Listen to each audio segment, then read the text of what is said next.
Encuentro entre reyes y profetas. Contaremos historias relacionadas con príncipes poderosos y con personajes que aseguraban tener el don de la profecía. El profeta y el príncipe, siempre es una relación difícil, ¿no? Siempre. Muy difícil. Vamos a ver. Hemos citado muchas veces este caso, que es muy famoso, el encuentro entre Luis XI de Francia y su astrólogo llamado Galeotti.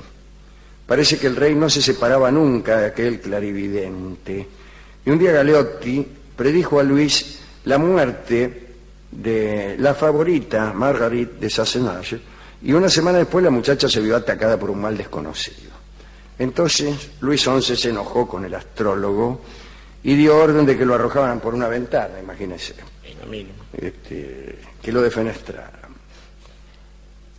Y cuando lo iban llevando a morir, el rey lo desafió para escarnecerlo aún más. Le dijo: tú que pretendes ser un hombre tan hábil y que te pronuncias con tanto furor sobre la suerte de los demás, dime cuál será tu suerte ahora y cuánto tiempo te queda de vida. Se hizo dos, Taura. Y el astrólogo respondió: señor, moriré 3 días antes que vos. ¿Sabe qué? Y Luis, aterrado, suspendió el lanzamiento por la ventana y dio orden al instante de que Galeotti fuera bien atendido siempre y que no le faltara nada. Qué bueno eso. Federico II, el emperador del Sacro Imperio Romano Germánico, allá por el siglo XIII, tenía fe ciega en los astrólogos, pero la verdad es que los dictámenes acerca del futuro del rey o del emperador se adecuaban siempre a sus deseos. Los astrólogos que trabajaban para él le decían lo que él quería oír. Naturalmente, eso es un astrólogo. Claro, ¿para qué te contrato? ¿Qué descubrimiento es este?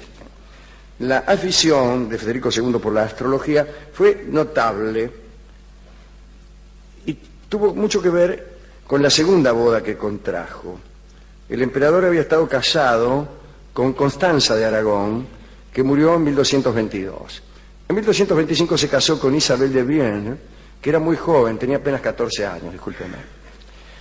Ese detalle, ¿no? La juventud de su prometida. Isabeau. Claro, no le importaba mucho a Federico, y cuando llegó la noche de bodas,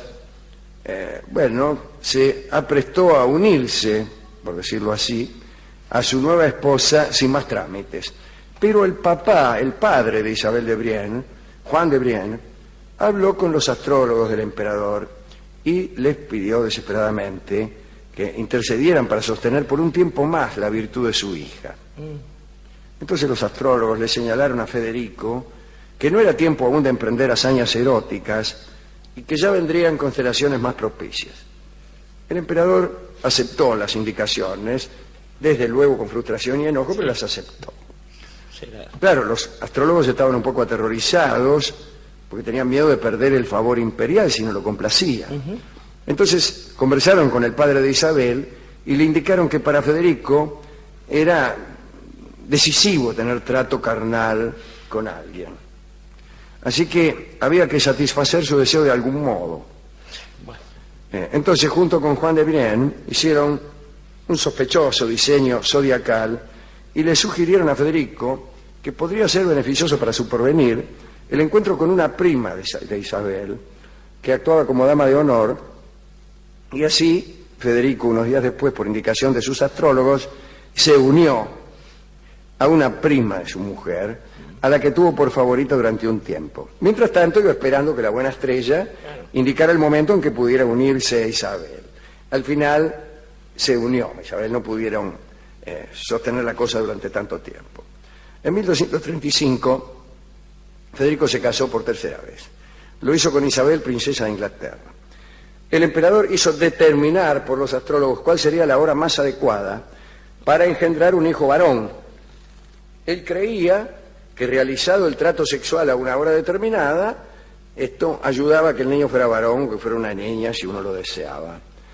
Bueno, preguntó entonces con exactitud, exigió que le dijeran con exactitud cuáles eran las horas para engendrar hombres, y los astrólogos prepararon un horario. Bien. A cierta hora, que era justamente la de la salida del sol, el soberano debía seguir los procedimientos indicados, ¿no?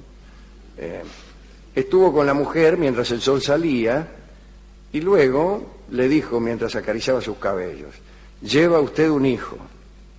Lo dijo con total seguridad. Sí.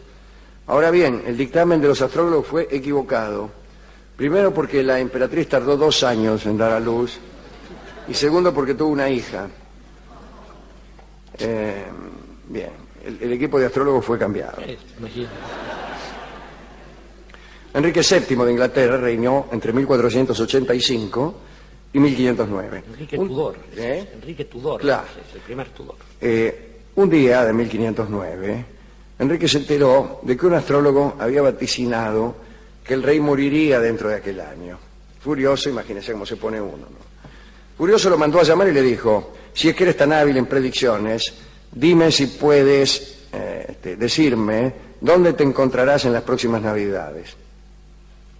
El astrólogo vaciló, se quedó callado. Enrique volvió a hablar y dijo: os demostraré que soy tan buen astrólogo como vos. Estarás en la Torre de Londres, preso. Y lo mandó en cana. En realidad los dos acertaron, porque Enrique murió en aquel año 1509 y el astrólogo estuvo preso en las Navidades que siguieron. Hablemos, para terminar, de Abdülhamid II, el último sultán turco, que vivió entre 1842 y 1918. Tenía un astrólogo llamado Nast, y aquel astrólogo lo volvía loco, porque para mantener al sultán bajo su influjo, le decía que cada uno de sus días era nefasto y que la muerte andaba cerca, lo cual es cierto siempre. Esto producía una sensación de miedo en el príncipe, y de ese modo el astrólogo mantenía su poder sobre él. Bien. Así las cosas, el príncipe Abdülhamid II resolvió eludir a la muerte, llenando sus palacios de toda clase de artificios de seguridad. Usaba un fez, ¿conoce usted el fez? ¿Cómo no? El sombrero, los turcos, con alma de fierro, tenía acero por dentro. Todas sus ropas estaban disimulando planchas y blindajes. Estaba blindado hasta la pera, para evitar que alguien lo matara. No solo la comida a él destinada tenía que ser revisada hasta los últimos extremos, en caso de espárragos y bananas, claro, por ejemplo, sino también todos los papeles y cualquier objeto relacionado con su intimidad. Ante cada predicción de Nast, Abdul respondía con más cuidados. Y hay que decir que Nast todos los días le pronosticaba una muerte cercana y terrible. Bueno, el príncipe llenó sus edificios de refugios secretos, encargó la construcción de distintos recovecos a 12 arquitectos que no se conocían entre sí, para que no fuera plural el conocimiento de los escondites.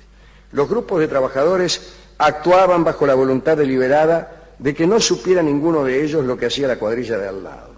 Se multiplicaron las paredes falsas, las cámaras cerradas, los pasillos, las escaleras engañosas. Se sabe que muchos de los artificios que montó para herir a los presuntos agresores causaron la muerte de servidores inocentes. Otros, supuestamente invitados a visitar al sultán, eran en realidad enviados a la muerte por el propio astrólogo Nast y caían en las trampas del palacio. Con estas muertes cercanas a las cámaras de Abdul, el astrólogo certificaba los peligros que él predecía y felicitaba al sultán por la eficacia de sus cuidados. En 1908 Abdul fue destituido. Lo enviaron al exilio en compañía de 7 mujeres de su harén y del astrólogo. Se instalaron en Salónica y allí Abdul desesperaba por construir los mismos dispositivos que habían conservado su vida mientras detentaba el poder. En su demencia llegó a pensar que solo con esos artificios podría sostener la vida. Cuando enfermó, tenía cerca de 80 años y se quejaba por no poder obrar como lo había hecho en Estambul. Pedía que llamaran arquitectos y pensaba diseños de escondites para eludir lo inevitable. Nadie le daba bolilla. Antes de morir le dijo al astrólogo Nast que sus predicciones eran correctas y que seguramente por confiados e inoperantes, por no poder construir los refugios indispensables, llegaría irremediablemente la muerte, y la muerte llegó. Pero es interesante la idea de creer que la muerte llega por nuestra ineptitud para evitarla. Justamente, es tremendo. Hay un amigo de este programa que ha dejado de escribir hace tiempo, Martin Heidegger se llamaba, Sí, el señor. hombre, y que justamente decía que la muerte era algo inminente, siempre que había dos clases de personas. Las que estaban pensando todo el tiempo en la muerte. El Dasein, el ser ahí, ¿no? Claro. Y las otras, que El ser que inauténtico, vivían decía, el ser inauténticamente. inauténtico. ¿Y esa gente de qué estaba pendiente? De la opinión de los demás. Claro. Por eso Heidegger decía que lo peor era la publicidad, sin pensar en el nazismo que le andaba cerca, ¿no? Pero bueno. Y después los chismes. Que la gente que repetía chismes era malvada, siniestra, cobarde. Y estaba tratando de olvidarse de que se iba a morir. Exactamente. Impresionante que usted se haya acordado de eso. Me impresiona mucho. Bueno.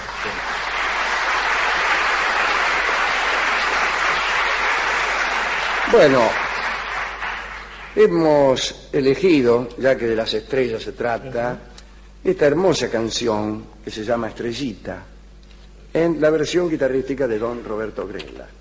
Escucharemos Estrellita y pediremos a nuestros astrólogos personales Por favor.